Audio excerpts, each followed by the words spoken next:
Welcome back. Today we're going to look at a basic joint locking technique, one which you're probably already familiar, and we're going to highlight a couple of strategies that you can employ within this technique, one in particular that's a little more advanced and can greatly enhance the overall effect of the technique. So I have Justin here to help out again. Now we're going to start from a wrist grab position. This is not necessarily the attack, meaning I'm not standing here and he just decides to grab me and maybe pull me into a punch. If you wanted to do that, I'd probably grab a hold of my shirt or my jacket. So there's different ways that you can get in this position. This is just the starting point that we're going to take today. And then from there, once you know the technique, you can start initiating the technique from different scenarios. For instance, very basic one, I might be turning to walk away. He grabs a hold of me.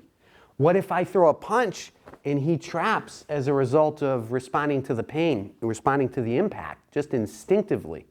If I wasn't quick enough, he could grab a hold. What if I'm throwing a punch and he's able to trap? Again, if you're quick enough, this shouldn't happen, but it could. And now you have, if you notice, we're in a very similar position. And the technique that we're going to apply, which is one of the most basic joint locks taught, is very easily applied from this particular position. Okay, so there's just a little look at some of the applications for the technique. We're going to start from our wrist grab, but again, this isn't really how this would be initiate in a combative situation. So, what is our technique? Well, when he grabs a hold of me, we can pin or re-grab when we're grabbed. So I'm going to pin, and I'm going to make a circle. And now I'm going to actually re-grab. So we have both pinning and re-grabbing in this technique. And I apply downward pressure, and that brings him down very easily. Very easy to snap the wrist. Let's change sides. I just want to highlight a couple of things that are going on here, a couple of basic ideas. Now here's our technique, actually.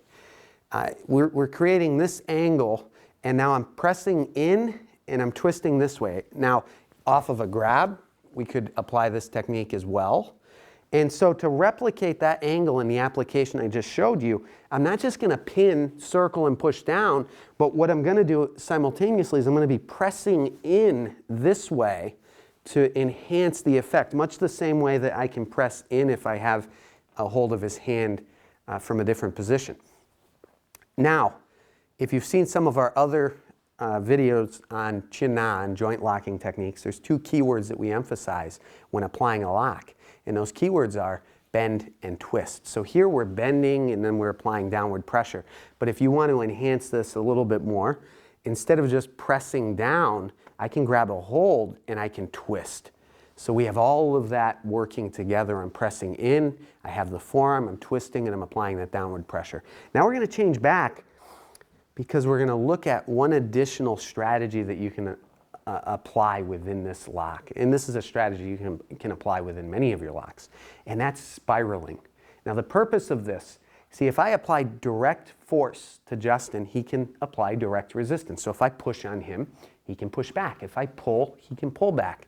And so there's a couple of strategies we use when applying force in which we're changing the angle of delivery, and it enhances the effect because it makes it much more difficult for him to directly resist the force that I'm applying. So in this technique, when he grabs a hold of me, I'm going to circle up and I'm going to spiral the technique in now and bring him down. And I still have my twisting, I still have my pressing. All of those other elements now are coming together with our spiraling. So everything's working together to enhance the effect. And this strategy, if you've ever done this technique and you run into a situation where the person's resisting and they straighten their arm and now you can't apply the technique. Well, of course, if you end up in this position, you're not going to try to force a technique. You're going to move, you're going to transition or flow into another lock. But if you apply spiraling, it's going to be much more difficult for him to straighten his arm. It's going to be much less likely for you to even end up in this position in the first place. And to illustrate that, what I'm going to have Justin do is he's going to keep his arm straight. Now, this wouldn't be the method of delivery. This is just to highlight the fact that even from this position, when I spiral the technique in, it's so much more difficult for him to keep his arm straight. So let's see what happens. Let's just illustrate this slow once. I'm gonna bring my arm up and I'm gonna spiral it in towards his center. But now, as I said, and I'm not going to do this too difficult because this can cause a great deal of discomfort, he's going to keep his arm straight, okay? So don't let me bend your arm. And you can see, I think I felt it even crack a little. And I've done this, we work on this in our adult classes with our students that are much bigger than me, okay? Moses, for instance, I've had him do this. I have a little bit of a size advantage with Justin, but I promise you, if you try this, this works, okay? So one last time, just to highlight the lesson, we're not just moving in towards his center, but we're going to spiral the technique in, and we're going to continually also change the angle of delivery while doing that. And again, it will greatly enhance the effect of the technique. So that's it for this tip. I hope you guys enjoyed, and as always, we'll see you soon.